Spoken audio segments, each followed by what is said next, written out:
Vamos a presentar la publicación Dossier M6, correspondiente a las jornadas que celebramos en el mes de marzo sobre Hablamos de. Y bueno, primero, gracias a todos por asistir, tanto a los ponentes que a continuación los presentaremos y a todos los asistentes que vemos que sois muchos y que seguramente en los próximos minutos se unirán. Hoy va a conducir la sesión Mónica Piera, que como conocéis es la persona que coordinó las jornadas y en esta ocasión ha dirigido también la publicación. Antes de darle paso, os hago un pequeño recordatorio para deciros que vamos a mantener los micros cerrados hasta que llegue el turno de preguntas. Una vez celebremos la mesa la mesa redonda, la mesa de diálogo, y luego os invitamos a que todos podáis abriroslos para hacer cualquier pregunta que tengáis. Que sepáis que también tenéis disponible el chat por si queréis hacer cualquier observación, pero os recomendamos que para que sea más dinámica esta sesión podáis abriros el micrófono y la cámara, por supuesto, sin ningún problema. Así que si os parece, Mónica, te doy paso y empezamos.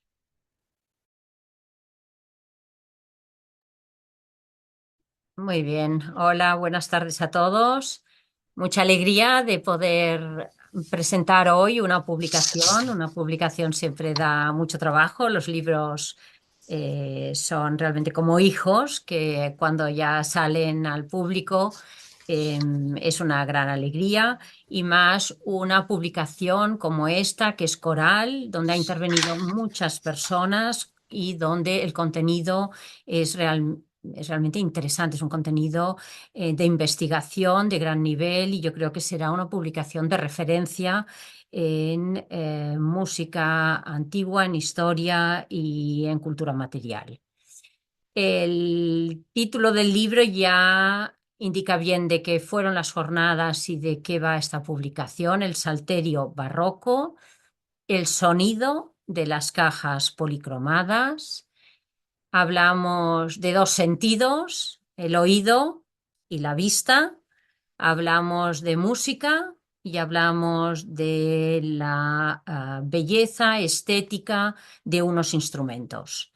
Realmente la idea de estudiar esos instrumentos vino de la asociación, los veíamos, nos interesaba, los encontrábamos curiosos y no sabíamos nada de ellos. Y es cuando dijimos, vamos a juntarnos con el mundo de la música, vamos a hablar con expertos que saben de ello y vamos a intentar sumar conocimientos para aprender algo de ese objeto del siglo XVIII y entenderlo de una manera mucho más coral, mucho más completa, que es lo que se ha intentado hacer aquí. Naturalmente, supongo que falta mucho por hacer, pero yo creo que es un avance importante. El sumario es completo y hay 12 participaciones más los resúmenes de las mesas redondas y tenemos la suerte hoy de poder contar con algunos de los autores que han colaborado con sus escritos. Si pasamos, Diana, la diapositiva, antes de presentar a las personas que están conmigo, querría decir que además de los colaboradores, los escritores que han firmado sus artículos, en la publicación ha participado muchas personas que también merecen ser reconocidas. Para empezar, el comité científico, porque las jornadas y ahora la publicación contaron con el soporte imprescindible de Josep Borràs y de Cristina Bordas, que son las personas que han permitido, ayudaron a identificar las personas que más podían saber del tema y que tenían que que era imprescindible que participaran de estas jornadas. Por lo tanto, a los dos agradezco enormemente, la asociación agradece enormemente su colaboración.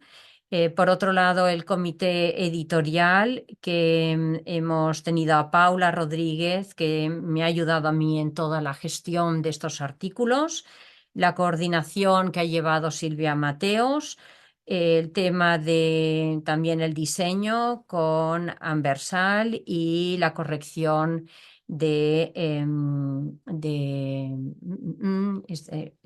perdón, de Arián Garayzábal. Por otro lado, una publicación de este tipo es posible, también ha sido posible con el soporte de el Design Hub Barcelona, la Generalitat de Cataluña, que nos han ayudado a poderlo hacer posible, así como la colaboración del Museo de la Música, cuyos instrumentos han sido esenciales en la mayor parte de los artículos, y también la Casa de la al Gremi de Ballets, donde pudimos tener el concierto, la interpretación musical para conocer cómo sonaban estos artículos. Por lo tanto, gracias a todos, igual que a los anunciantes. Esta publicación tiene anuncios de Clavell y Morgades, de la Fundación Pla y Tratamiento Garbí, que también con sus aportaciones han ayudado a financiar esta publicación. O sea que gracias a todos los que han participado, además el equipo de la asociación y sin duda, la Junta de la asociación, que siempre está detrás dando este soporte desinteresado. Em, Tenemos esta publicación, que es una publicación digital, una publicación que se regala a los socios, que queremos que tenga gran difusión, pero por otro lado está también a la venta para quien lo quiera, tanto en el formato digital, que es el que explicaremos hoy, los beneficios que tiene, la interacción que permite esta publicación, como quien lo quiera impreso en la asociación puede encontrar algunos ejemplares que hemos impreso. Esta publicación es lo que llamamos dossier AM y ya tenemos 6. O sea, realmente esto empezó con el COVID, esto empezó en un momento que dejamos de hacer la publicación, la revista que hacía la asociación, y decidimos que teníamos que pasar al formato digital para llegar más lejos. Y de esta colección la hemos dedicado siempre a temas monográficos y son unas publicaciones de referencia, en todas ellas con la participación de importantes estudiosos que consiguen que esta colección sea reconocida en el sector del arte, del mueble, de las artes decorativas y del diseño como publicaciones realmente importantes. Y esta vez aportamos ese punto del sector de la música que aquí también ahora introducimos. Bien, del sumario es completo. Realmente esta publicación, además de una presentación y una introducción de la mano de Paula, tiene 9 artículos que tratan el salterio desde el punto de vista histórico, digamos, a partir de documentación, a partir de estudio de piezas, a partir de diferentes miradas, pero es, digamos, estudios históricos. Y luego hay 3 que trabajan el mueble desde la construcción y los materiales a los criterios de intervención y conservación, restauración. Y por otro lado, hemos incluido también los resúmenes de las mesas redondas que hubo durante las jornadas, los diálogos que llamamos, tanto el dedicado a Salvador Bofill como el de criterios de restauración. Y finalmente, este dossier AM, por primera vez, incluye también las ilustraciones musicales, la grabación con el sonido que permite poder escuchar, ver cómo sonaba la música barroca y de la mano del salterio. Y aquí tenemos la interpretación que hubo en la Casa dels Ballets, de la mano de Xavier Eckert y de Rosemary, que por lo tanto es un plus enorme que tiene esta publicación y a la que se accede a través de un código QR.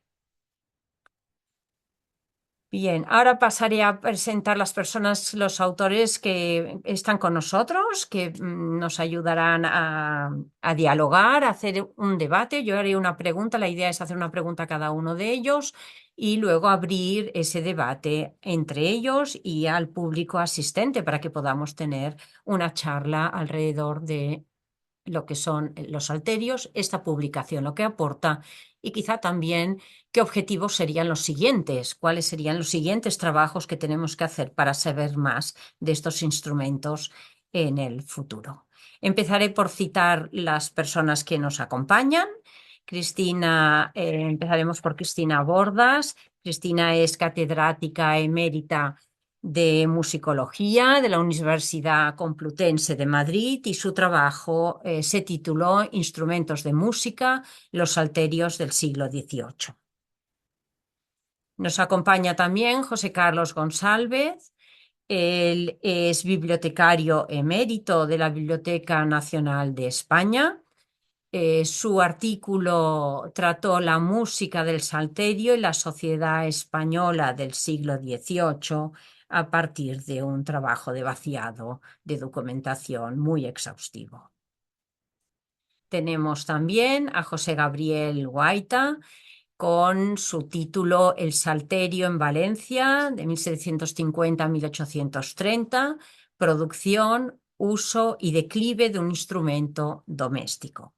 También bienvenido, José Gabriel, aquí. Del otro lado del Atlántico tenemos dos participaciones. Edmundo Camacho, que es profesor de la Facultad de Música de la Universidad Nacional Autónoma de México, de la UNAM, y él presentó el artículo, presenta el artículo de México, donde los salterios perdieron sus colores y diversificaron su sonido. Tenemos también de Estados Unidos a Mark Armitano. Él es investigador independiente e intérprete del salterio. Él incluye un artículo en la publicación, El Salterio Peregrino, música, evangelización y cultura material en los virreinatos latinoamericanos. Gracias, Mark. Josep Borràs, que es profesor de fagot y doctor en musicología, que él incluye el artículo Gremi de Ballers, el primer espai para las academias públicas de finals del segle XVIII. También bienvenido, Pep. Y tenemos también a Xavier Eckert, que en su momento hizo la interpretación musical con el salterio y que incluye un texto para explicar, para que entendamos la música que él interpretó, que es Reflections on the Concert, ilustraciones musicales a cargo de Xavier Eckert y Rosemary Pulvermacher. Y finalmente, Paula Rodríguez, que es graduada en Historia del Arte por la Universidad de Costa Rica y es estudiante del Máster Universitario en Análisis y Gestión de Patrimonio Artístico de la Universidad Autónoma de Barcelona, quien se ocupó de hacer una introducción que resume todo el contenido de la publicación. Así que bienvenidos a todos. Gracias por estar aquí y también a todos los asistentes que nos acompañan hoy y que podrán seguir esa presentación. Perdón. Bueno, yo empezaría por Cristina. Cristina, ¿qué te parece si ya que tú inicias el libro, empieza con un artículo tuyo, pues te preguntaría... tu artículo es interesante porque nos planteas el origen de los salterios, nos hablas del salterio en la época medieval, con sus diferentes formas, su presencia en la iconografía y luego saltas a explicarnos el salterio barroco, que es del que trata la publicación. Y yo te preguntaría qué circunstancias te parece que un instrumento que había estado perdido, mudo, vuelva de repente en el siglo XVIII, o quizá no tan de repente, no lo sé, pero qué te parece que motivó la reaparición del salterio en el siglo XVIII. Silvia, ¿le das voz a Cristina, por favor? Sí, ahora. Ahora es que no tenía voz. Bueno, pues antes de nada, ya que inicio además estas presentaciones, quiero dar las gracias de todo corazón además a la Asociación per el Estudi del Moble y, y en particular a Mónica, porque ha sido el alma la que ha llevado todas estas preguntas que nos hemos hecho todos alrededor del salterio como mueble y como instrumento musical hasta confluir en estos estudios que se han hecho y en esta publicación y en un encuentro que fue realmente muy, muy interesante y en el que yo creo que todos aprendimos muchísimo, también en el Museo de la Música y en otros sitios. Así que por adelante mi agradecimiento. Y para seguir, el tema es un tema que yo no me había planteado hasta el momento en que empecé a trabajar para vosotros, ¿no? ¿Por qué esta aparición y desaparición del salterio como instrumento, conocido desde la época, conocido en Occidente, quiero decir, en nuestra cultura occidental, desde la época medieval, que después desaparece en los siglos XVI, XVII y luego se retoma otra vez en el XVIII, ya un poco tardío, ¿no? Hay que pensar que el salterio es un instrumento bastante, ¿cómo decir? Pues mm, resultón, vamos a decir la palabra resultón, porque se trata de tener unas cuerdas metálicas, que eso es importante, cuerdas metálicas que están situadas en paralelo a una tapa armónica y esa tapa armónica tapa una caja de resonancia, de manera que es un instrumento que aunque sean de tamaños pequeños, porque son tamaños pequeños, caben en las rodillas normalmente, pues sí que tienen una sonoridad, tienen una idea de que la sonoridad llegue más lejos. Como el salterio se hicieron otros muchos instrumentos, pero lo de la cuerda metálica sí que le da un carácter específico, un timbre especial que llegó a gustar mucho frente a los instrumentos de cuerda de tripa, que eran los instrumentos de cuerda pulsada, el arpa o las guitarras o las violas o lo que sea, ¿no?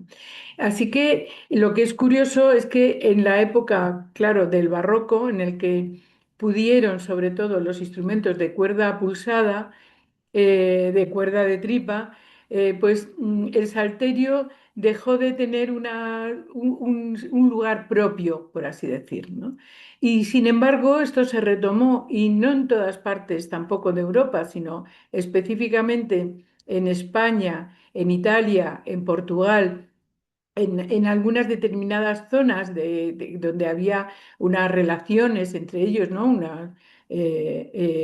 Unas uniones culturales entre ellos, se retoma de nuevo el salterio. Y ya es un salterio como muy organizado, con las mismas, no con las mismas medidas, pero sí con la misma disposición o parecidas disposiciones de las cuerdas, etcétera, etcétera. Y con un repertorio propio, un repertorio muy de salón, como ese fragmento que hemos escuchado antes, y a saber, y también lo que van a hablar también mis compañeros. O sea, que va a ser un instrumento doméstico, doméstico femenino también, como lo era el piano, los primeros pianos que se divulgaron y se difundieron a finales del siglo XVIII.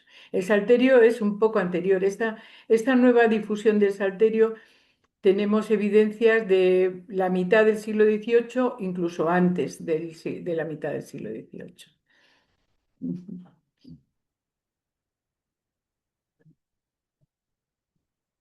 Pues a ti no te oigo, Mónica, perdona.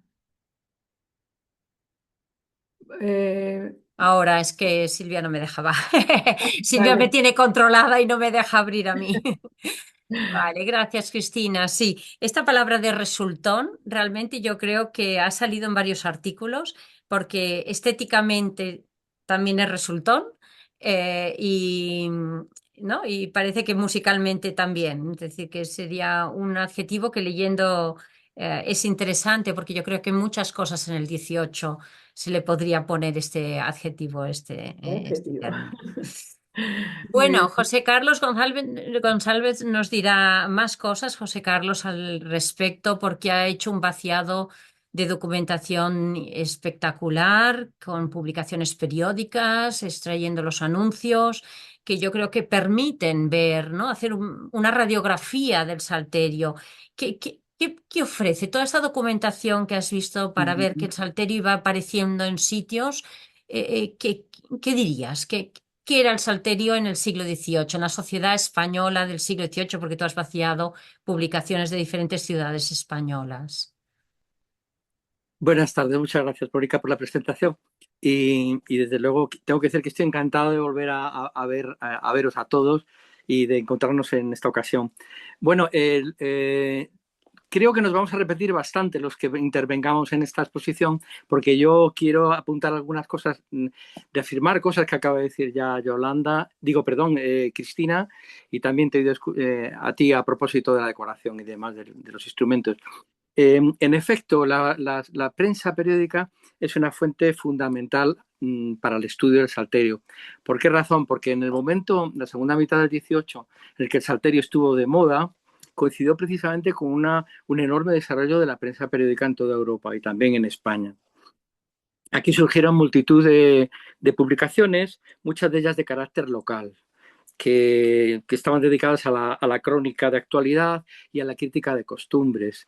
Casi todas ellas incluían unos artículos de opinión y luego casi siempre una sección de anuncios muy interesantes donde se habla del Salterio de forma explícita en muchas ocasiones, ¿no?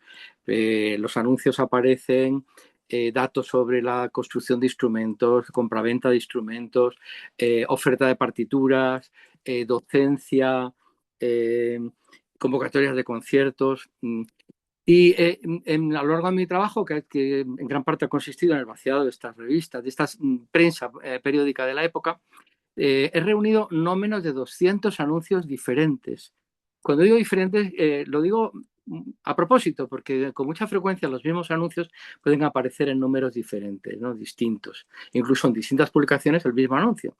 Pero yo me estoy refiriendo a anuncios distintos. Más de 200 anuncios que nos presentan un panorama realmente muy amplio de lo que representaba el Salterio en la época y cómo qué papel tenía la sociedad española del 18.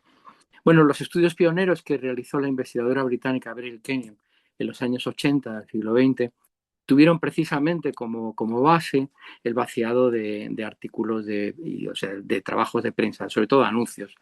Pero hay que decir que hoy día, gracias a la digitalización de colecciones de archivos, bibliotecas y hemerotecas, disponemos de una herramienta muy poderosa con la digitalización para ampliar, digamos, toda la información y hacer vaciados más exhaustivos, más completos que los que en su momento se hicieron. Es decir, disponemos de mayor información por esta cuestión técnica, pero tengo también insistir, y además en favor de la calidad de esos trabajos pioneros, en que las conclusiones básicas a las que se llegó en aquel momento son las mismas que podemos hoy presentar también en nuestros trabajos. Quiero decir que la prensa, desde luego, es una fuente primordial para el estudio del Salterio desde un punto de vista sociológico, pero también quiero resaltar la importancia de la literatura costumbrista de la época, que era muy popular. Autores, por ejemplo, como Ramón de la Cruz, José Cadalso, Iriarte, Jovellanos, Moratín, todos ellos citan de forma explícita al Salterio en algunos de sus textos, lo que indica, desde luego, es una evidencia de la enorme popularidad que había adquirido. Bueno, por mi condición de bibliotecario, he trabajado muchos años siempre en bibliotecas musicales. He tenido la fortuna de poder acceder, presencialmente, de tener en mis manos muchos de estos documentos del 18 con música de Salterio, incluso en algún caso me los he encontrado sin catalogar, vamos, que ha sido una auténtica emoción para mí, ¿no? También tengo que decir que he podido acceder a gran parte de los manuscritos conservados gracias precisamente a la digitalización, que ha transformado por completo la labor bibliotecaria y también todo el proceso de investigación en musicología, y no solo en musicología, ¿no? Bueno, tengo que decir, a propósito del repertorio, que lo que se ha conservado es muy escaso, pero es muy escaso, entre otras cosas, porque siempre lo fue. Apenas contamos hoy día, aunque, bueno, por supuesto, toda la búsqueda que he hecho yo y la localización de manuscritos,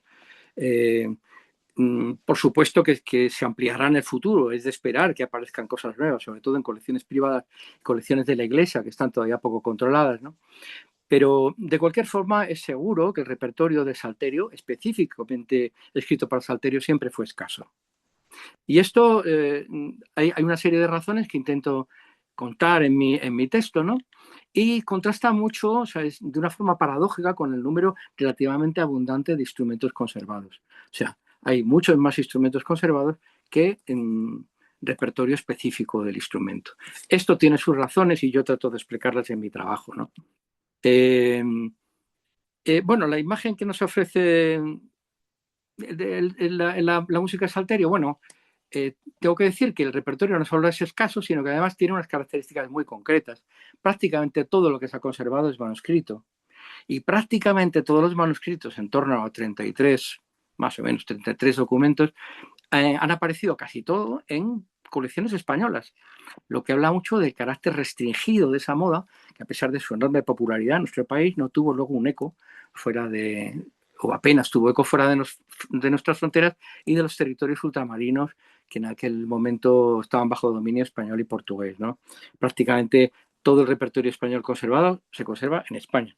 Bueno, la imagen del Salterio, a partir de estos documentos que he visto, la propia música y después estas fuentes bibliográficas secundarias, anuncios y literatura, nos muestran una imagen del Salterio, pues que podemos, este conjunto de documentos, ¿no? Una imagen del Salterio que, bueno, saldrá más veces en estas intervenciones, ¿no?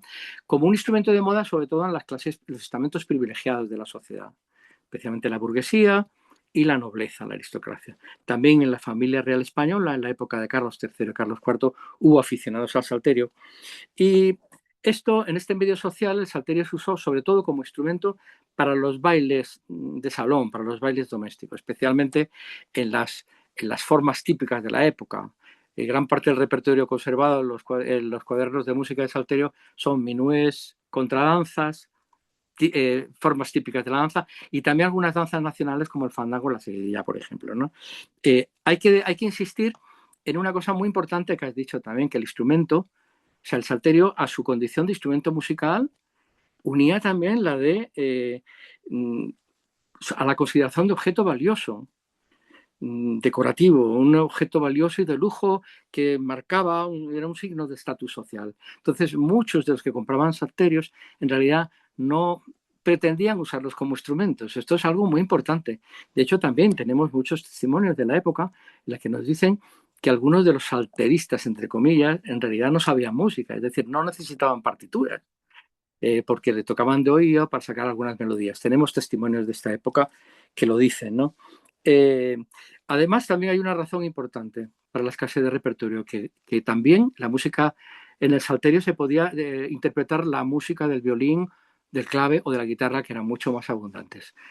Esto Bueno, no creo sé, que sí, José Carlos, gracias. eh, Creo que ahora José Gabriel también te enlazará con esta eh, idea, centrándose en Valencia.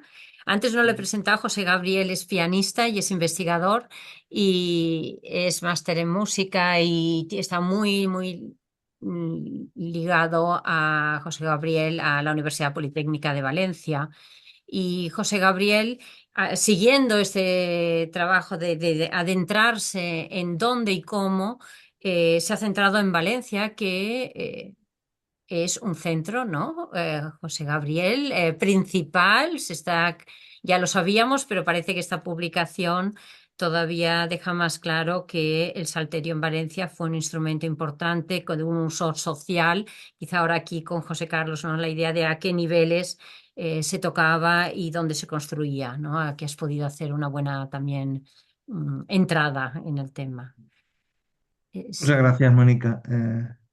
Pues sí, yo también voy a coincidir mucho con Cristina y con José Carlos. Aquí en Valencia lo que hice fue, bueno, pues el vaciado integral de las publicaciones valencianas y compararlas con otras publicaciones como el Diario de Madrid y tal. Sobre todo en el Diario de Madrid vimos que había un montón de anuncios que hablaban de salterios valencianos. O sea, los vendían como una marca de calidad. Entonces dijimos, bueno, esto qué pasa con esto. Y aparte de pues seguimos la pista de los anuncios de compraventa y nos fuimos a diferentes archivos para vincularlos con personas concretas y ver qué nivel social tenían, qué profesiones tenían esos compradores y vendedores de salterio, así como esos maestros. Y la principal conclusión es que pues, Valencia fue durante la segunda mitad del siglo XVIII pues uno de los centros importantes, sobre todo de producción, pero también de circulación y de uso del salterio en el ámbito hispánico, y que este instrumento estuvo profundamente integrado en la vida musical de la ciudad. En principio, también quiero reseñar que, bueno, los constructores, o hemos podido establecer que los principales constructores de salterios, según la documentación hemerográfica, el cotejo de matrículas de habitantes y documentación gremial, muestran que eran, principalmente eran carpinteros. Carpinteros, un número menor de torneros y también violeros, o sea, los artesanos de la madera de la ciudad, eh, con un alto nivel de carpinteros, que podíamos pensar bueno, pues, pudieran ser violeros, pero las mayores evidencias son de carpinteros. De hecho, conocemos en Valencia varias trayectorias vitales y profesionales, como la del carpintero Mariano Vila, que bueno, fue clavario del gremio de carpinteros y del cual conservamos el único salterio valenciano firmado, que está en el Museo de la Música de Barcelona, y que además hemos podido constatar que es uno de los más grandes, ¿eh? Un salterio enorme con 32 órdenes quíntuples y sextuples. Y bueno, también en cuanto a quién lo utilizaba o quién lo hacía sonar, pues hemos identificado varios perfiles sociales, cotejando pues esas direcciones que se dan en los anuncios de compraventa de salterios con la información de los padrones municipales. Entonces, bueno, pues uniéndolo también con lo que hablaba José Carlos de la literatura costumbrista, ¿no? En primer lugar, hemos de hablar que el principal consumidor que usaba el salterio eran las mujeres. Especialmente, según mi experiencia, las jóvenes hijas de familia o de familias en cierta manera acomodadas o familias que se podían permitir un salterio y no se podían permitir a veces un clave, porque eso es una hipótesis que hay que mantener, y que luego pues sustituyeron por un fenómeno arrasador en toda Europa que constituyó el pianoforte de mesa. El pianoforte de mesa ofrecía lo mismo que el salterio, un poco quizás más caro, pero con mucha mayor versatilidad o potencia estilística.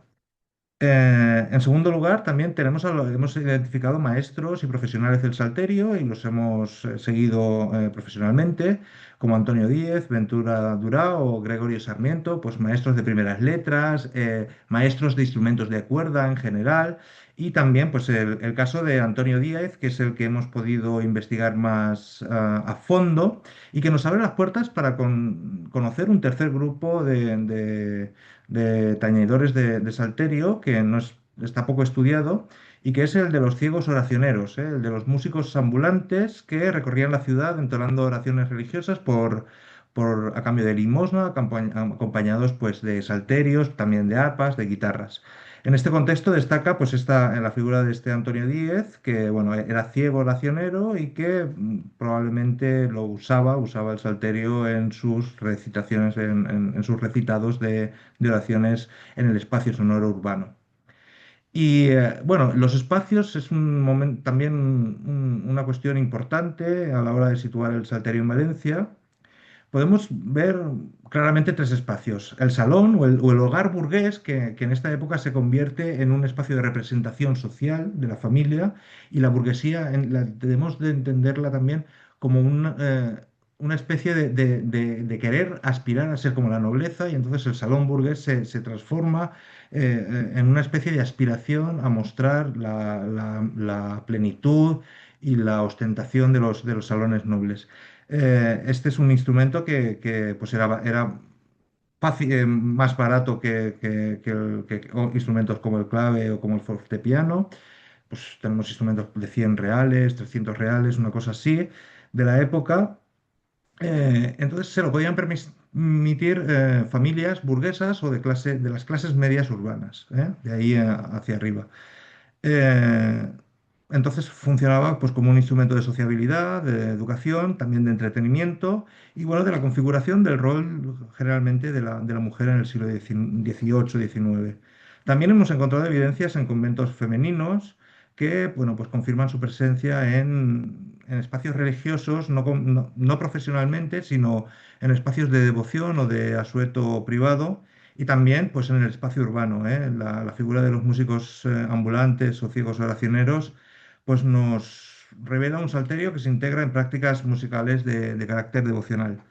Y finalmente, bueno, pues nos preguntábamos qué pasó con el salterio, ¿no? Y hemos analizado con datos de anuncios de compraventa y gráficas, y vemos claramente que es un declive progresivo, no es abrupto, y que parece ser un proceso de sustitución natural por otro instrumento que llega a España o que empieza a establecer a partir de, por lo menos en Valencia, a partir de 1790, 1800, que no es otro sino el pianoforte de mesa.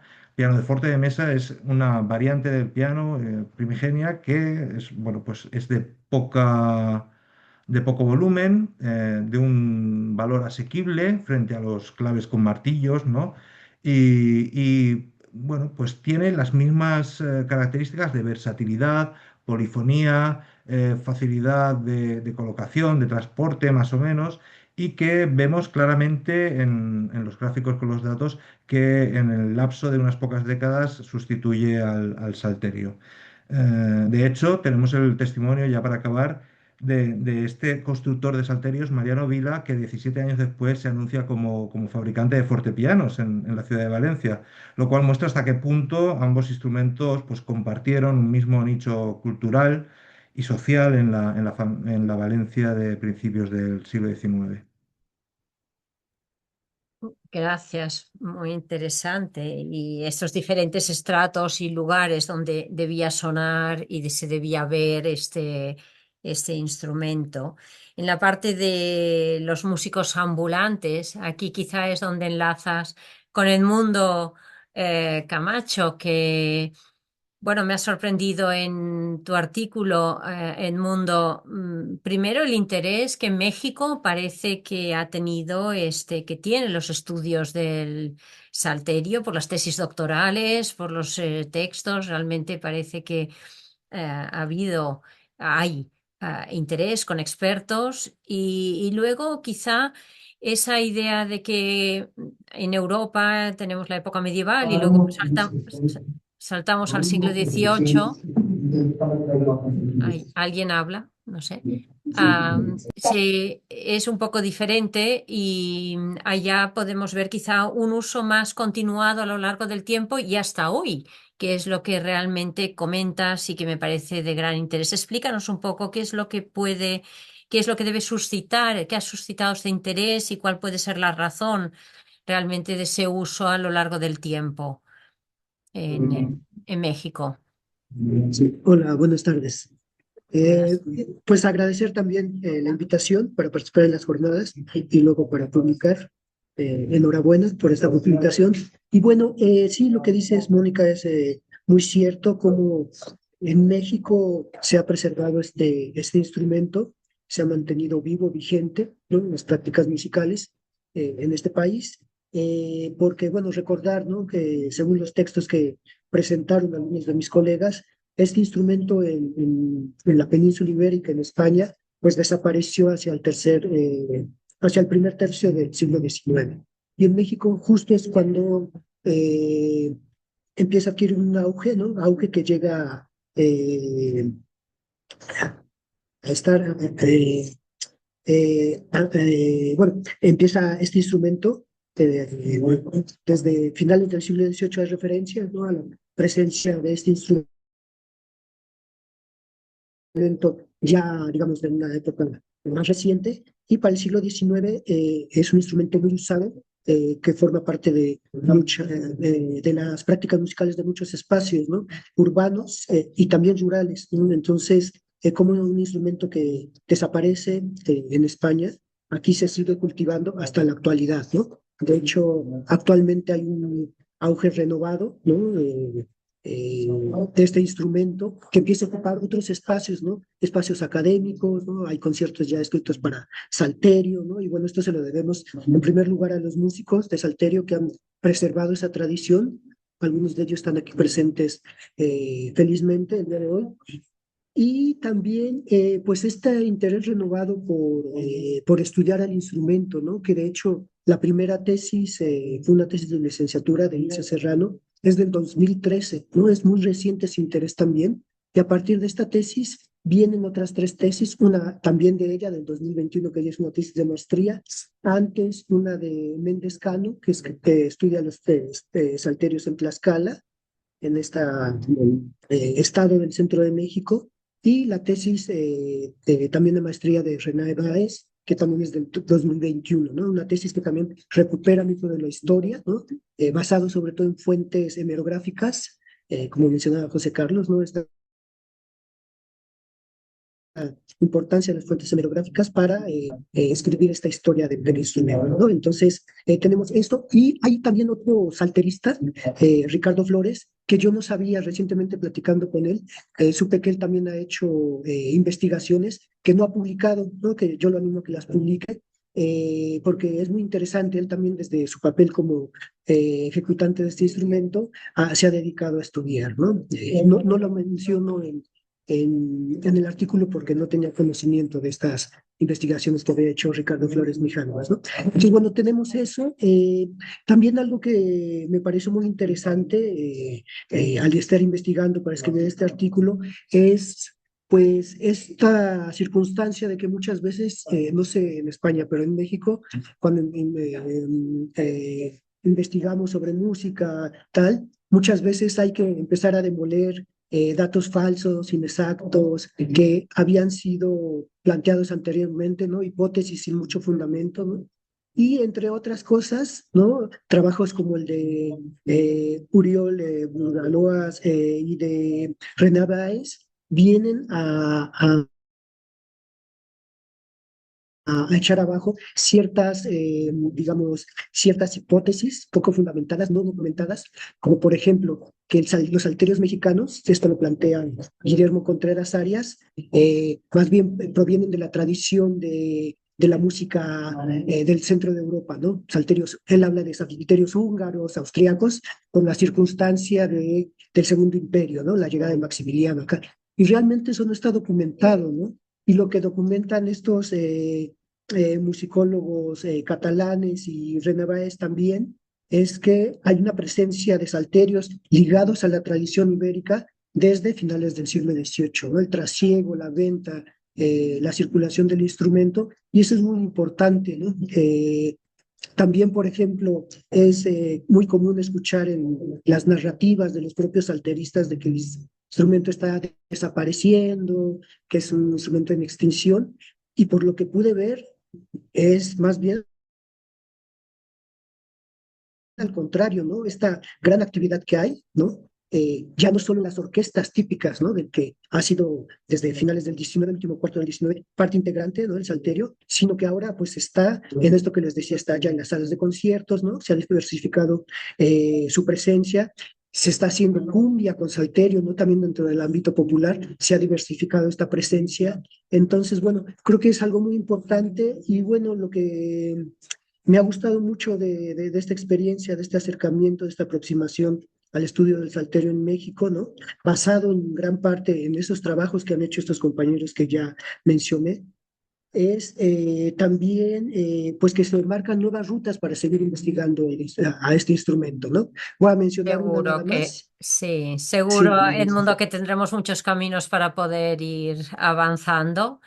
Pero claro. es gratificante saber que está en activo este instrumento, y Mark aquí quizá nos puede también ayudar, porque Mark participa en la publicación de la mano de un artículo que habla cómo fue un instrumento utilizado por los misioneros para la evangelización, pero él también toca ahora, y a mí le quiero preguntar qué papel, a quién interesa. ¿Tú tocas en redes, tienes muchos seguidores?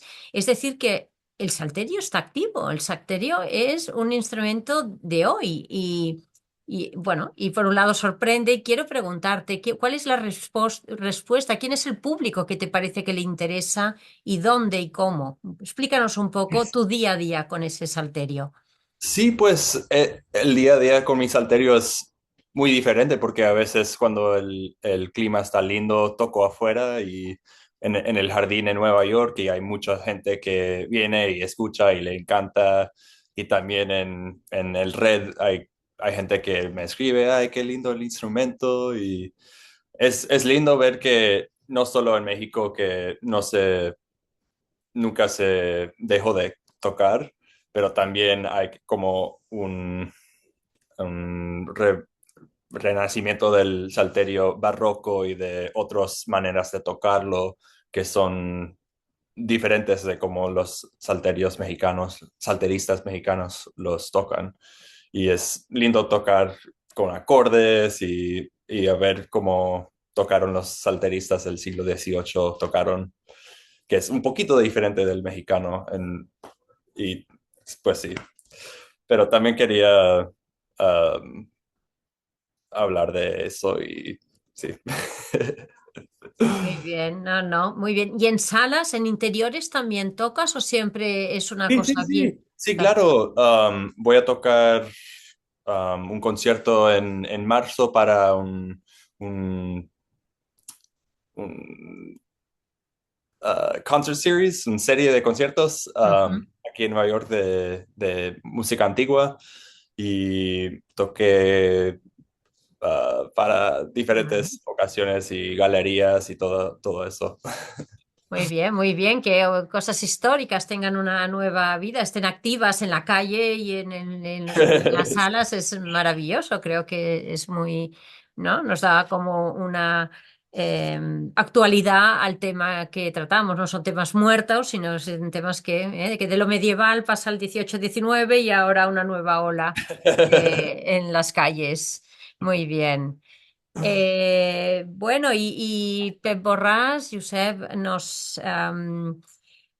hablará, nos introduce en el texto explicándonos lo que significa. Él se centra en lo que es el Gremi de Ballets, aquella sala de conciertos que tuvimos, gracias a él, la suerte de poder estar allá y ver cómo sonaban los salterios allá en aquella interpretación. Eh, Explícanos cómo nos tenemos que imaginar aquella sala del siglo XVIII, que fue una sala diferente a las anteriores, a las tradicionales, de donde sonaban conciertos en Barcelona. ¿Cómo era un concierto? ¿Había silencio? ¿Se escuchaba? Los que no sabemos nada del tema, métenos allá adentro, ya estuvimos, y ahora dinos qué diferencia había con lo que hubiera pasado en el siglo XVIII. Silvia, le tienes que dar voz. Ahora, muchas gracias. Yo también, antes que nada, y muy brevemente, porque ya soy el último casi en hablar, pero me uno a todas las felicitaciones y el reconocimiento de la Asociación por l'Estudi del Moble, porque realmente es fantástico y poder ver de nuevo todo el equipo. Y luego yo también tengo una cuestión particular, y es que como músico muy involucrado en la música antigua, siempre había tenido como un resquicio de, pensando en el salterio, porque era como un contrasentido que un instrumento que está tan conservado, que se conservan tantos ejemplares y que fue tan activo en las manifestaciones, en la recuperación de la música antigua en la segunda mitad del siglo XX y siglo XXI, por suerte, en el siglo XXI es otra cosa, ¿no? Pero que fuera tan poco representado. Y realmente creo que esta iniciativa ha sido fantástica porque hemos creado un principio muy sólido, ¿no? Para poder continuar con el estudio de todo esto. Y por tanto agradezco muchísimo todo y me supone una felicidad muy grande, ¿no? Y respecto a lo de los conciertos, en realidad escogimos la sala del gremio de veleros porque es una de las salas que todavía se conservan casi en la manera original de lo que fueron pues, las llamadas academias en Barcelona, los conciertos domésticos, ¿no? Y privados, eh, y sobre todo porque teníamos referencia de algunos conciertos en los que había sonado la música de Salterio, por tanto era un marco acústico idóneo para tocar, pero sobre todo también porque la sala de veleros supuso en su momento, a finales del siglo XVIII, un cambio de tendencia en lo que era la recepción de la música en Barcelona, en lo que podríamos llamar la primera manifestación o las primeras manifestaciones de conciertos de pago, por decirlo de alguna manera, en espacios privados. O sea, esto tan elemental como lo que nos sucede hoy en día, de que cuando alguien quiere, y sin ningún tipo de distinción social ni nada de esto, pues puede ir tranquilamente al auditorio o al Palau de la Música a escuchar un concierto. Esto, Mónica, que me preguntabas cómo podía ser, hoy en día pues, puede resultar muy desconocido, pero claro, en la época que estamos hablando, en el contexto de la Barcelona del siglo XVIII, pues había como dos espacios muy delimitados, como en todos los sitios, ¿eh? Pero en la situación concreta de la Barcelona del siglo XVIII, que era una ciudad muy controlada por razones obvias, pues había un espacio público que era el de la iglesia y el del único teatro que existía, que era el Teatro de la Santa Creu, donde pues se hacían en el teatro óperas, básicamente, ¿no? Luego había pequeños matices, algún concierto a beneficio de algún músico, alguna manifestación eh, diferente de música instrumental, pero muy rara. Y luego había la iglesia, que la iglesia pues ofrecía no tan solo la música litúrgica, sino que había también manifestaciones pues, en forma de oratorios, de siestas, etcétera. Pero al lado de todo esto había un grupo importante, una sociedad importante privada, que en este caso, y tal como comentaba José Gabriel, que diferenciaba pues, la nobleza de la gente que ya empezaba a tener un cierto poder adquisitivo, pues en el caso de Barcelona se ve claramente que hay una asociación muy rápida entre lo que podría ser la gente que podían, la gente de la pequeña nobleza que había quedado en Barcelona, juntamente una especie de conjunción con la gente, con la sociedad acomodada o una pequeña sociedad un poco ilustrada, que constituían diversas academias privadas. Claro, el problema de estas academias es que sí que hacían música. A veces el objetivo principal no era exclusivamente musical, aunque hubiera música muy buena, porque era sobre todo la representación social, ¿no? Y entonces lo más importante para estas academias era el hermetismo que suponían de todas sus manifestaciones. Entonces, excepto en manifestaciones muy claras tipo los Stabat Maters o cosas devocionales o música religiosa, en la mayoría de estos conciertos donde ya se empezaba a escuchar música de Haydn, etcétera, eh, era tan importante, dijéramos, el hermetismo, el que fuera un grupo cerrado, que no entrara gente que no perteneciera a este estatus social, como el propio contenido del concierto. Entonces, como esta gente eran los que realmente lideraban todo esto, hubo un momento que esto fue creciendo, creciendo, hasta que se requirió ya de buscar nuevos espacios, hubo el requerimiento de buscar nuevos espacios donde la gente de manera libre pudiera escuchar música exclusivamente, o sea, sin tener sin que la música formara parte de un guateque o que hubiera cosas colaterales como el baile o discursos, o sea, conciertos muy focalizados en la música y que fueran abiertos a la gente que quisieran asistir y que pagaran pues, una entrada. Y el gremio la Casa de la Seda o el gremio de veleros fue pues, uno de los primeros espacios que propiciaron esto. Esto no es por una iniciativa del gremio de veleros, sino que es seguramente por la calidad de su sala que hizo que pues, la gente se interesara por este tipo de espacios. De hecho, a finales del siglo XVIII esto empieza a crecer y muchas veces la sala del gremio de la seda o del gremio de veleros pues actúa como preámbulo de cosas que luego pasarán en sitios más grandes, como propio teatro principal o otros espacios pues, que tienen más volumen, ¿no? Bueno, Pero es que era un básicamente, gremio importante, no era un gremio exactamente. rico y la sala realmente era llamativa, supongo. La sala era llamativa, tenía una medida también original para su momento.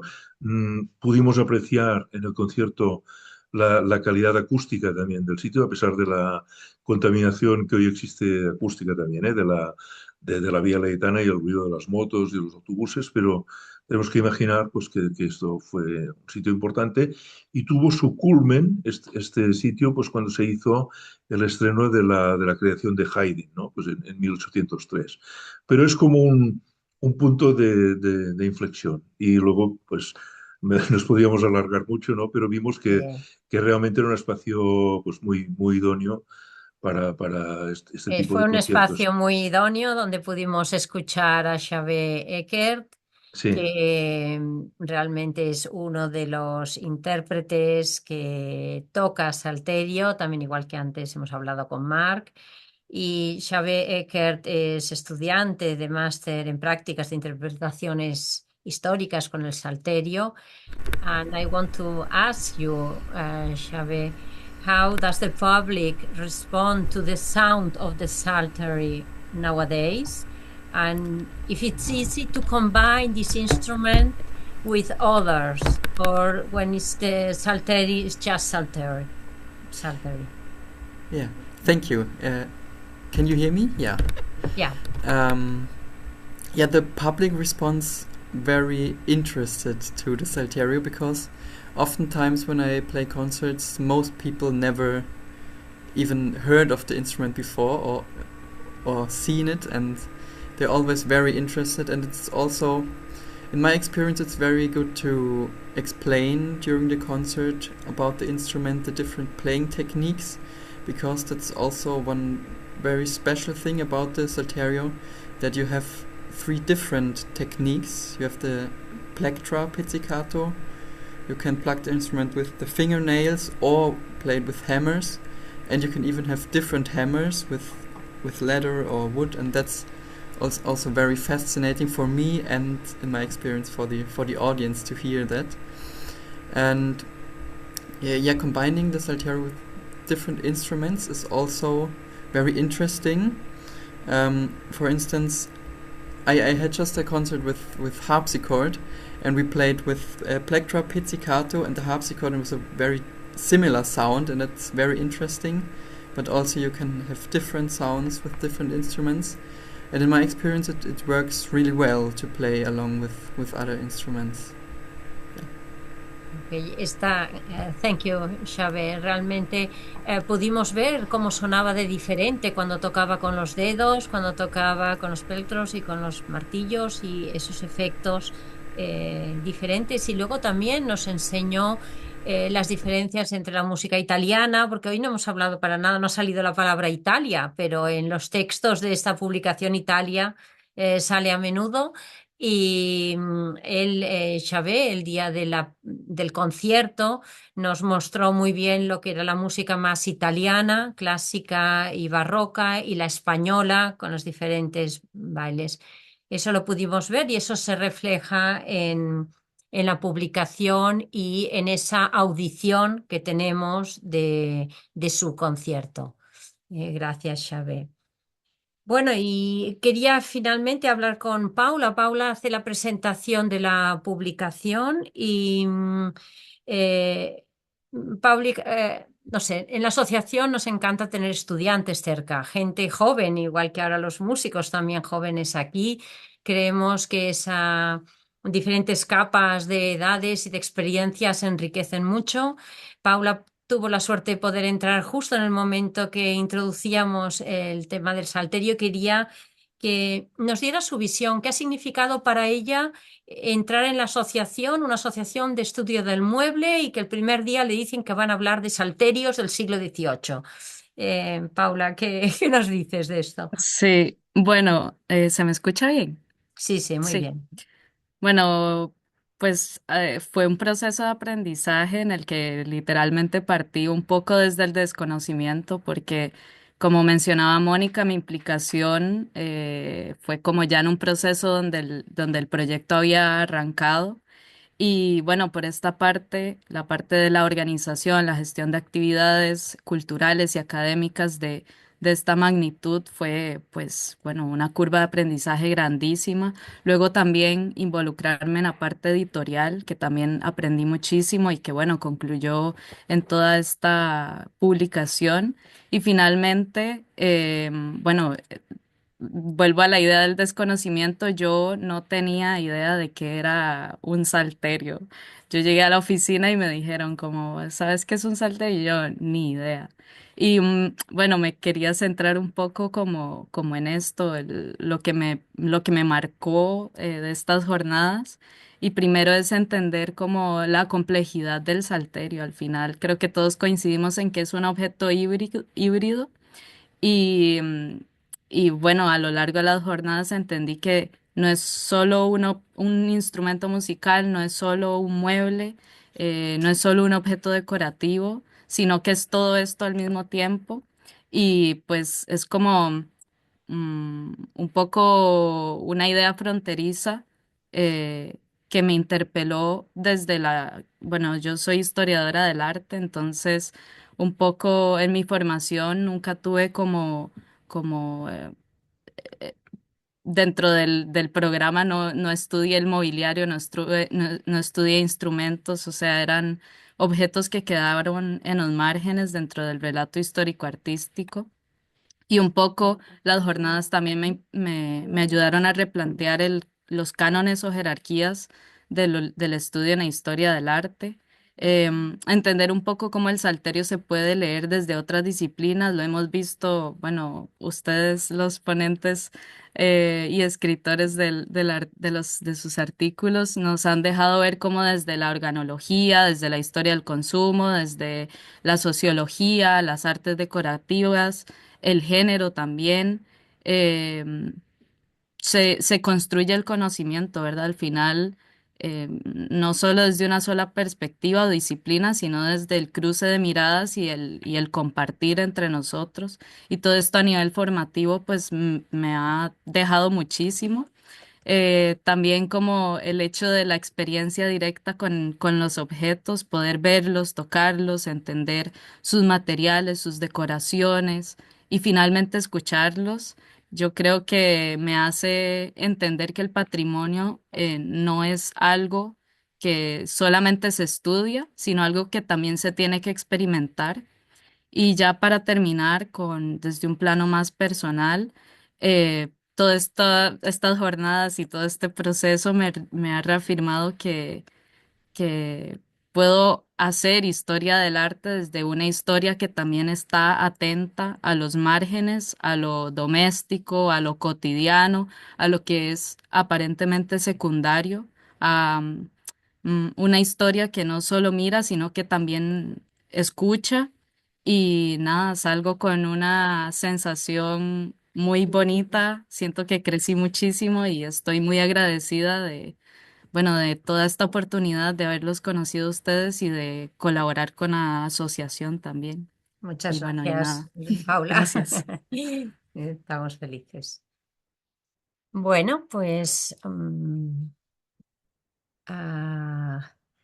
vamos ahora a pasar a... No, Mónica, una cosa, yo quería hacerte una pregunta también. Ajá. Em, y bueno, en tu trabajo, un poco volviendo también a la idea esta del silencio que nos evoca este objeto, tu trabajo propone mirar sin explícitamente escuchar el salterio y, y tu aproximación ha sido desde la materialidad y la decoración. Entonces, te quería preguntar si crees que este tipo de aproximación puede cambiar la manera en que la musicología y la historia del arte dialogan en el estudio de este patrimonio instrumental y hasta qué punto esta perspectiva desde lo ornamental puede revelar aspectos que otras aproximaciones o pasan por alto. Bueno, yo creo que que la mirada al objeto, o sea, realmente me enamoré, yo soy del siglo XVIII, mi tesis doctoral es del siglo XVIII y por lo tanto estos objetos y ese mundo es un poco mi mundo, pero era para mí unos objetos que no sabían nada, que ahora este curso me ha servido a entenderlos como instrumentos musicales y el sonido. Me ha encantado poderlo ver, conocer, acercarme a él. Entonces, mi mirada era muy parcial y es muy parcial y he sido muy precavida porque tenía miedo, ¿no? Estás estudiando un instrumento cuando tu mundo no es el de la música. Pero a veces, ya en otros trabajos, pienso que a veces es interesante que una persona de otro sector entre a decir algo, ¿no? Y a mirarlo con sus ojos. Serán parciales, serán muy concretos, pero a lo mejor es una mirada que puede ayudar en algo o puede hacer reflexionar en algo. Y bueno, la colección del Museo de la Música, que realmente tiene tantos, que realmente están poco estudiados aquellos objetos, dije, bueno, voy a mirármelos, igual que me miro una cómoda del siglo XVIII, voy a mirar este mueble de madera que está en gran parte decorado, con unas técnicas que me eran muy familiares, porque muchos muebles de la España del siglo XVIII eran así. Entonces, bueno, pues un análisis realmente, un análisis de materialidad y el acercamiento, de repente empecé a ver el tomar notas y empezar a decir, vale, de qué madera es, cómo está construido, cómo se ha unido la tapa, si la tapa veo que es, o sea, datos físicos me iban viendo que este se relaciona con este y hoy este es igual que este y a partir de ahí pensé, anda, no sé, empiezo a jugar a cromos que se enlazan entre sí y tuve la gran sorpresa que lo que eran los rosetones, empecé a ver que algunos rosetones tenían exactamente las mismas cenefas. Y es decir, la cenefa estaba hecha por el mismo señor. Y no sé de dónde es, pero esta va con esta. Y luego mirando otros elementos de la construcción, decir, anda, pero es que además la decoración parte del mismo eje de simetría, a partir de un cesto y a partir de aquí no sé qué, y aquí la cenefa. Total que yo me he lanzado, y me lo tiraréis por la cabeza, pero en la publicación me he lanzado a hacer este análisis, que lo pongo en unas fichas y donde empiezo a ver que ciertos ejemplares se parecen al de Vila de Valencia. O sea, para mí, varios ejemplares de los que están ahora en el museo, creo que podríamos realmente decir que son valencianos, ¿vale? Y luego hay otros que veo relaciones entre ellos, pero no sé de dónde son. Y otros que quizá con interrogantes, con puntitas, dirían, ¿no será de Barcelona? Porque se relaciona. Es decir, yo no pongo nada definitivo, pero sí que hago esa mirada al objeto y estableciendo las relaciones que veo, que creo que podrían dar a un estudio que podría permitir, realmente trabajando esto en serio, podríamos realmente, creo, catalogar o identificar la zona de producción de ejemplares que ahora estamos diciendo que no sabemos de dónde son. Entonces, wow, creo que es un tema que requeriría casi una tesis doctoral, a ver quién se dedica, pero bueno, he intentado poner unas pautas, por un lado relacionar el salterio con lo que es el mobiliario, los objetos de ese siglo XVIII, de esas clases burguesas medias, de esa idea de resultón, pero no de supercalidad en los ejemplares que hay en el museo. Luego he visto algunos en otros museos que tienen más calidad, pero en general la mayor parte de los que hemos visto diría que están en esa burguesía alta y por la relación con otras cosas de esas casas, de esos hogares. Y bueno, y que aquí hay un camino que creo que sí que podríamos seguir trabajando, ¿vale? Y bueno, aquí está, hasta aquí creo que llega este tema. Yo no sé si ahora podríamos abrir el, el debate, abrir a preguntas entre vosotros o cuestiones que queréis ahora, o si el público quiere también participar y hacer alguna pregunta, tiene la ocasión de teneros aquí y tenemos nada, 10 minutitos para pues, si alguien quiere decir algo, apuntar algo, porque se han trabajado, se han comentado temas muy interesantes que darían para muchísimo, claro, y que lo que hay que hacer es leer estos artículos, que todos tienen muchísimo contenido. No sé si alguien quiere. Sí, Cristina. Silvia, quizás les abres los micros ya a todos. Sí, Ya. Cristina. Pues mira, respecto a esto último que has comentado, que también ha dicho José Gabriel algo, ¿no? Es que estamos hablando del salterio, pero todos los instrumentos hechos con maderas están hechos, los instrumentos, digamos, grandes, vamos a hablar de pianos, por ejemplo, ¿no? Están hechos por carpinteros. Los primeros pianos, los primeros constructores de pianos que yo conozco relacionados con la Corte de Madrid, etcétera, ellos mismos se definían como carpinteros o ebanistas y lo que hacían era que copiaban instrumentos que venían de fuera, de otros sitios. Y de ahí nació una mini industria de construcción de pianos, que era el instrumento que arrasaba completamente en toda Europa y en todo el mundo, ¿no?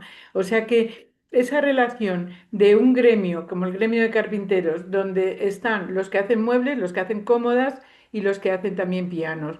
Y eso me parecería maravilloso que pudiéramos seguir haciendo estas intersecciones, estas intervenciones desde los dos lados. Vosotros como expertísimos en las cuestiones mobiliarias y también los que están nosotros desde el punto de vista de la armonología. Te diré también que los organólogos y los historiadores de los instrumentos trabajan muchísimo también todo este aspecto de decoración, de mueble, de madera, de medidas, en fin, que hay unos canales que son comunes para las dos visiones posibles, ¿no? Entonces, aunarlas sería maravilloso. Así que Claro. cuando se te ocurra otra cosa. Otro tema. Ya lo buscaremos, y tanto que hay muchos. Muy bien. ¿Alguien más quiere hacer alguna observación, algún comentario? Este tema, ¿no? Sí, Pep, Josep, sí. A ver si te abren el micro.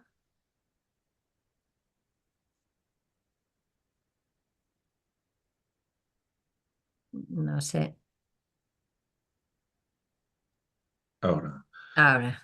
Sí, yo a estos que conocéis, que habéis trabajado, José Gabriel y, y José Carlos, mucho el repertorio y tal, hay un aspecto del salterio que es el aspecto didáctico, ¿no? El aspecto que, que quizá todavía no lo hemos trabajado mucho, pero por ejemplo, mirando la procedencia a veces a finales del siglo XVIII, a principios del siglo XIX, esto que se comenta del cambio de un salterio por un pianoforte, por un piano de mesa, muchas veces ves que procede de sitios donde había una cierta actividad pedagógica, ¿no? Como por ejemplo la escuela de la Catedral de Barcelona, algunos sitios particulares. ¿Hay alguna cosa que remita a esto? Yo lo que hemos constatado aquí que los maestros se enseñaban por cifra, entonces yo creo que no debían, los en Valencia no debían tener una instrucción musical muy extensa. Ujú. Además es que en los anuncios se enseña por cifra con el mejor método, pues sin saber leer música o bueno, cosas similares. Silvia, Juan Ya. Carlos me parece que quiere decir, ahí José Carlos creo que quiere decir algo. Sí, Sí, ellos quizás mismos se pueden abrir los micrófonos, simplemente Sí, sí. yo les ayudo, no pero puede. Se Ahora. se me ve y se me escucha, ¿verdad? Sí, y yo quería decirte, Pep, que sí, en los anuncios de la prensa aparecen bastantes noticias sobre profesores o gente que se ofrece a dar clases de salterio. Muchos de ellos religiosos. Es curioso, frailes, curas, pero también hay anuncios de profesores, gente que ofrecen, a la vez que se ofrecen como criados, es decir, como servidores, que entre sus habilidades o sus cualidades en su currículum presentan también la posibilidad de ser profesores de salterio. Es muy interesante esto. No creo que hubiera ningún tipo de servicio organizado de docencia, por supuesto, pero sí hay también anuncios de personas de señoritos, por ejemplo, hay en Barcelona, anuncios de señoritos que desean tener un profesor de salterio y lo anuncian o muchos religiosos que se ofrecen para dar clases a señoritos. También nos dice mucho de esa consideración social del salterio como un instrumento digamos, los estamentos privilegiados de la sociedad. Es muy interesante el tema. Yo imagino que muchos de los salteristas, entre comillas, aficionados de la época, utilizarían el único manual que conozco español el de Minguez, que es un manual dirigido sobre todo a aficionados y en donde se explican también las cifras, porque incluso en el prólogo de ese manual se dice que él tiene la experiencia, Minguet, de que muchos salteristas tocan de oído, o sea, sin saber música, ¿no? Entonces, él intenta hacer un pequeño manual muy sencillo, dirigido a personas que no saben música y que con su librito pueden adentrarse en la composición. Es el único texto, bueno, sé que alguno más se produjo en aquellos años, se publicó, pero que no ha llegado hasta nosotros, se ha perdido. Sí, aquí en Valencia tenemos profesores que enseñan varios instrumentos a la vez, bandurria, Sí, tal. muy típico, Estamos sí, también sí. en la época de los métodos para principiantes, sin Claro, maestro. sí. Es una proliferación de métodos sin maestro a Es partir de ese el momento caso de que... Minguet, claro, sí. Marc me Y, parece que quiere decir algo, añadir algo también, ¿no, Sí. Marc? Sí. Puedes abrirte el micro. Y Sí. solo quería decir que en Latinoamérica, en las reducciones jesuitas, sí se Sí. introdujo el salterio y se estaba usado para aprender música, pero también los otros instrumentos también. Pero algo que es un poquito raro, no sé, pero para mí es raro que es que los misiones franciscanos no salen ningún salterio, que solo son violines, trompas, clarines, bandurias, tienen otros instrumentos, pero no han conseguido ningún salterio en cualquier misión franciscano. Yo creo que eran más sencillos o algo comparado a los jesuitas. Ya, ya, ya. Y una pregunta, José Carlos, porque el repertorio que tú has consultado en la Biblioteca Nacional, por ejemplo, ¿está escrito en cifra o está escrito en partitura? En partitura, ¿no? Siempre en música, notación musical, no, o sea, Claro, en partitura, no en cifra. El claro. único ejemplo de cifra que yo he localizado, aunque sé que hubo algunas publicaciones en cifra, el único que yo he localizado es lo que aparece en Minguez, en el método de Minguez, que aparecen Ya. algunas obras en cifra. Es que yo creo Pero, que eso nos puede orientar un poco de hacia qué tipo de personas va dirigida esa música, porque los que saben leer música, leen música para salterio, para piano, claro, pero la guitarra, el sí, sí. salterio, todo lo que es la cifra, pues va Eh, a otro tipo de música, sí, que pero como hoy, aprenda sin Es, maestro, allí, fácil, y ya está. es exactamente eso. El repertorio era tan reducido, había tantas personas que no leían música y que utilizaban el salterio, porque eso lo cuenta Minguez en su texto, ¿no? Dice que está muy acostumbrado al fenómeno este de gente que toca de oído el salterio y por eso él se ve obligado a dar un texto que facilite el aprendizaje, digamos, más serio. A propósito de lo que decía Marc hace un momento, me sorprende mucho que sabiendo, porque hay bastantes noticias de la presencia del salterio en América, en los dominios americanos y portugueses de América, no se hayan conservado fuentes originales, excepto un par de manuscritos que yo recuerde en Chile y en Brasil. No tengo constancia de que haya, por ejemplo, en México, donde tuvo tanto desarrollo salterio, que haya fuentes originales de salterio de la época que estamos tratando, de finales del 18. No sé si tiene algo Es Edmundo que Chamorro algo que aportar o tú, Marc. sí, eso es como algo que pasa en muchas ciudades Sí, sudamericanas especialmente, pero también en México que hay sí, fuegos, hay terremotos y todos sí, los sí. catálogos o todos los archivos se gastan. Sin duda alguna, debió haber fuentes de este tipo, música de salterio circulando en América, pero también ocurre que en muchos países americanos las fuentes están poco catalogadas. Hay muchos archivos todavía pendientes de catalogación. Yo espero que en el futuro, aunque no espero nunca encontrar un gran volumen de música, sí que espero que en el futuro en América aparezcan manuscritos nuevos, muy probablemente relacionados con el repertorio hispánico, claro. El mundo quiere Sí. comentar una cosa y Diana Sí. también quiere hacer una pregunta. O sea, tenemos Sí, varias y Donato, uy, uy, uy. Bien corto, por favor, bien rápido Rapidísimo. todas. Nada más que sí, es una vía que debe de trabajarse, ¿no? Que está por trabajarse esta de las fuentes musicales para este instrumento. Y tenía una pregunta también para ustedes. René Báez pudo aquí probar el uso de de otro término para referirse al salterio, que es el de dulzaina, ¿no? Y lo prueba, hablan de un instrumento de cuerda, tal, tal. ¿Esto sucedió también en la península ibérica o no? No, ¿dulzaina? no. No, Ajá. Yo creo no, que la lo confunde dulzaina con es... el dulcimer, quizá, ¿no? Timer. Dulcimel es posible, pero dulzaina es un aerófono Claro, de lengüeta doble, Sí. ¿no? No, claro. bueno, en este caso sí lo prueba y con anuncios de fuentes hemerográficas donde dicen que dulzaina y lo describen y es un salterio, ¿no? Pero, claro, pero esa es la confusión, efectivamente. Es una se transferencia comunica. de... Ujú. Sí, sí, bueno. Diana quería hacer una pregunta también. Question was for Xavier, related to the fact that you are studying psaltery. I was wondering, how did you get into studying it, into playing it so well? I was really wondering that. Yeah, thank you.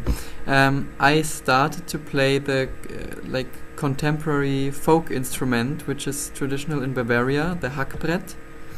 And I started as a kid and played it for many years. And then I just liked it so much that I wanted to do it professionally and studied the contemporary instrument in Munich.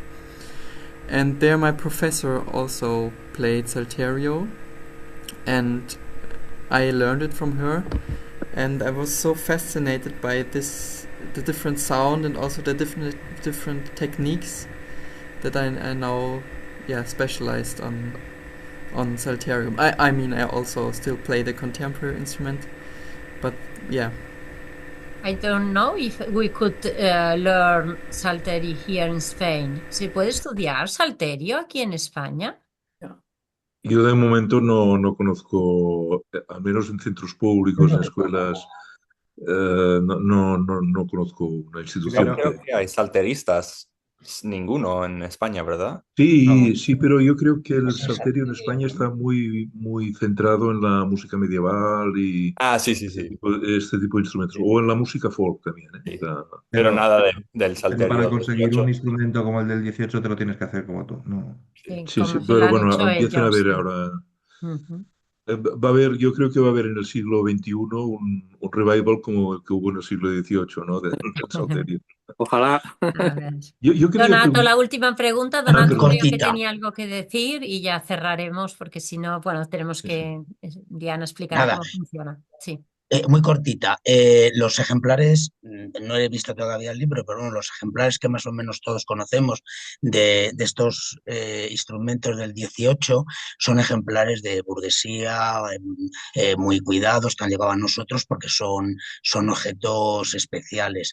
Consta que hubiera algunos ejemplares más populares, más sin esa decoración, simplemente en madera, porque pertenecían o los tocaban, se usaban también en otras capas sociales más bajas que la burguesía, o es un instrumento muy localizado en esa clase social, Cristina Hay, o En la José Carlos. publicación yo creo que la publicación te dará Vale, respuesta 1000 veces a vale, ello. Lo que también diría que siempre se publican los más bonitos, pero por ejemplo en la claro. misma colección del museo hay ejemplares mucho más sencillos y sin decoración. O sea que diría que no todos son de la misma estética. Si me permites Sí. decir, es que el patrimonio que tenemos, por lo menos hablando de instrumentos musicales, no responde en absoluto a la realidad del consumo. No tenemos vihuelas, tenemos 2 vihuelas del siglo XVI y se hicieron miles y miles y miles y miles. O sea, lo que se conserva, vosotros también en el mueble lo sabéis, se conserva lo Exactamente raro, igual. lo bonito, Sí. lo especial o porque tiene un autor específico o un destino específico. Pero la cantidad de salterios de palo, así, de palo, de madera de palo, que se habrán hecho, Sí, eso no lo los que conozco. quieras. Sí, Mónica, lo podemos, y en los precios también que salen en los anuncios, hay rangos de precios y también en los órdenes, en la amplitud. Entonces se pueden ver muy bien los salterios pequeños, los que valen 100 reales, 100 reales son baratos. Entonces tú puedes hacerte una idea también con los anuncios de que sí que Ujú. había instrumentos humildes. Mónica, Sí. yo quería hacerte una pregunta que no tiene nada que ver con la música y teniendo en cuenta el conocimiento que tenéis del mueble objeto. Es a través de todas estas jornadas y lo que hemos visto del análisis de los instrumentos y, por ejemplo, del hecho de que el salterio también se caracterizaba por ser un instrumento portátil y tal, ¿has encontrado realmente un mueble uno, que sea muy semejante? O sea, si no habláramos de salterio instrumento musical, sino objeto, ¿te podrías remitir a algo muy cercano? Es un- A ver, siendo objetos decorados similares, muchos. Pero y de cosas importantes diría que las escribanías, o sea, en el siglo XVIII las cajas de escritorio que se trasladaban, se llevaban consigo, armaritos pequeños, o sea, todo este tipo, mira, bandejas de papel, cartón, papel de cartón, decoradas con la misma policromía y con el arte povera igual. O sea que muchos objetos cotidianos sencillos de lo que sería la mesa, la casa, el tocador, todos los potes de tocador están decorados igual. Mucha cosa femenina, ciertamente, y es que además también tenemos constancia de que el arte pobre, lo que son las decoraciones con los grabados encolados, las mujeres, en París, por ejemplo, hay información escrita que las mujeres lo hacían, se decoraban sus objetos ellas, o sea, hay la parte del carpintero que estábamos hablando, hay la parte Eso. del dorador, pero también muchas veces eso lo acababa cada uno como una manualidad. ¿Mm? Pero sí, forma parte del universo de vida cotidiana, sí. Creo que Paula quiere la última pregunta y quizá, Paula, ¿tenías una pregunta más o no? Sí, Sí. para Chávez. I was wondering if, based on your practical experience, to what extent do you think that the choice of the technique that you already explained us and that you explain in your article conditions not only the sounds but also our stylistic understanding of the Italian and the Spanish traditions? Yeah, that's a very interesting question. I think the different techniques have different possibilities what you can do on the instrument. For instance, if you pluck, you can play chords, like 3 notes or 4 notes at the same time. And this has quite a big influence on the style also. Because if you play with mallets, with hammers, you usually have patterns of broken arpeggios. And you just can't play 4 notes at the same time.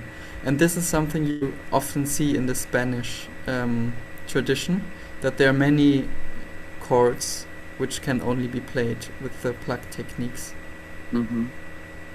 Yo creo que esto ahora podemos cerrar aquí. Yo creo que ahora lo vamos a ver. Lo que Xavé está diciendo lo podemos ver ahora que pondremos. Diana nos va a enseñar un poco la revista, que no la habéis visto aún, cómo es, bueno, no, perdón, la publicación. Y acabaremos viendo a Xavé tocar y lo podremos ver.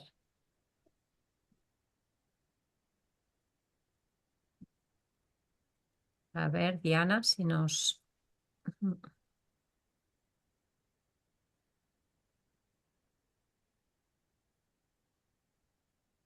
Ahora nos pondrá en la pantalla, nos ayudará a ver cómo funciona la revista, la publicación, perdón. Vale, ¿ahora? Sí, Vale. Vale.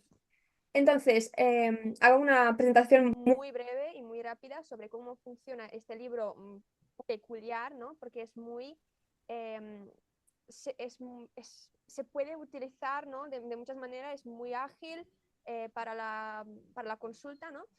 Primero, como que es un libro digital, tiene las cosas básicas, ¿no? Se puede maximizar, minimizar, se pueden buscar palabras, ¿vale? Y después se puede ir por todo el dossier. Y entonces, entrando en el dossier, ¿no? Todos los enlaces se pueden clicar, ¿vale? Se pueden clicar y te llevan directamente a la, bueno, a la fuente, referencia, lo que sea, ¿vale? El sumario, desde aquí se puede clicar, ¿vale? Y te lleva directamente al artículo que se quiere leer, ¿vale? De aquí, ¿vale? Vemos el artículo, se puede también volver, ¿no?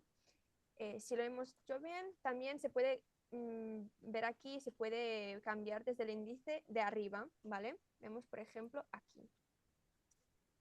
Como he dicho, todos los enlaces se pueden clicar. Esto significa lo que hay en todo el dossier, incluso en la bibliografía, ¿vale? Que ya veremos ahora. También bueno, al lado de la bibliografía hay también las notas que se pueden clicar, ¿vale? Estamos leyendo el artículo y hay una nota, ¿vale? La clicamos y vamos directamente a las notas, ¿vale? De aquí leemos las notas muy bien, que es una cosa muy fácil, muy ágil, que con un libro convencional es un poco más difícil porque se tiene que ir y volver, ¿no? Y después de leerlo todo, clicamos y ya estamos otra vez, ¿vale? Y vamos pasando, ¿no? Aquí a las, bueno, a la bibliografía, ¿vale? A las notas, si hay, como he dicho, enlaces, se pueden clicar, ¿vale? Y te llevan directamente. Si se quiere hacer una consulta más profunda, esto va muy bien. Como último, el caramelito que queremos que veáis es el concierto que hemos visto en las jornadas, ¿no? Y que podemos revivir siempre con este dossier, ¿vale? Que todos los que tienen el dossier pueden ver. Entonces, os voy a compartir esto aquí. Y la Paula nos va a hacer una breve introducción, bueno, explicación de las jornadas. No sé si se me escucha, Sí, pero sí. sí. Bueno, el video que estamos viendo ahora fue realizado por Ricard Munet de la productora Filming You. Y bueno, esta fue la conclusión de las jornadas que tuvo lugar en la Casa de la Seda, como habíamos explicado anteriormente. Esta música que escuchamos está interpretada por Chávez Eckert y Rosmarie Pulvermacher, ambos especializados en repertorio histórico, y se trata a música vinculada al entorno del salterio, las prácticas musicales del barroco. Estaba pensada para los espacios íntimos y domésticos. La interpretación de la danza que estamos viendo en este momento fue por Ana Romaní, que no acompaña a la música de una forma solo ilustrativa, sino también que la traduce corporalmente. Y la combinación tanto de danza y música nos permite entender pues el salterio no solo como un objeto que se escucha o se mira, sino como parte de esta experiencia sensorial que fue muchísimo más amplia. Y eso. Bueno, pues yo creo que con estos aplausos que empezaban a salir podemos, ya hemos visto el caramelito, como ha dicho Diana, de lo que es este concierto, que está muy bien grabado, que suena fantásticamente bien, está muy bien recogido y por lo tanto nos queda como un testimonio de aquellas jornadas, de aquello que vivimos, que podemos tener ahora y recuperar cuando queramos. Yo creo que tenemos que dejarlo aquí. Podríamos seguir hablando mucho y organizar otras jornadas siguiendo eso. pero agradezco muchísimo a todos los escritores, todas las personas que habéis colaborado en hacer posible esta nueva publicación de la asociación, a todo el equipo que ha colaborado también en su gestión y coordinación y los asistentes que tanto los que estuvieron aquellos días con nosotros como los que están hoy aquí viendo esta presentación del Salterio Barroco, el sonido de las cajas policromadas. Solo me queda también invitaros a seguir las actividades de la asociación. Sabéis que somos una asociación sin ánimo de lucro, de gente entusiasmada por lo que hace, por el patrimonio, por el mueble, por las artes decorativas, por el diseño, y que hacemos proyectos muy variados porque intentan ver el mueble desde puntos de vista muy diferentes, como este de la mano de la música, que creo que tiene un recorrido que hemos de seguir explorando. No, esto no se puede quedar aquí, sino está claro que oído y vista y tacto tienen que estar más juntos porque todos podemos aprender y disfrutar. Quien quiera la publicación, los que asistieron al curso, la tienen gratuita, los socios también. Pero si otras personas están aquí y la quieren comprar, hay la versión digital que Diana ha explicado las ventajas que tiene y hemos impreso algunos ejemplares para quien lo quiera tener en papel. Están en la tienda de la asociación y pediríamos que entrarais en la web, que entrarais y siguierais con la newsletter, nos siguierais y que también os propongáis cosas que os gusten y que si queréis venir, que os acerquéis, porque somos una entidad abierta y lo que queremos es aprender más y poder compartir esos conocimientos que todos, entre todos, nos dais y nos hacen mejorar. Gracias a todos. No sé, creo que lo tenemos que dejar aquí. Y de verdad, mil gracias. Ha sido fantástico, ha sido una experiencia vital de gran, muy bonita. Yo creo que tanto las jornadas como han sido. También tener hoy a Xavé. Thank you, danke, to be here.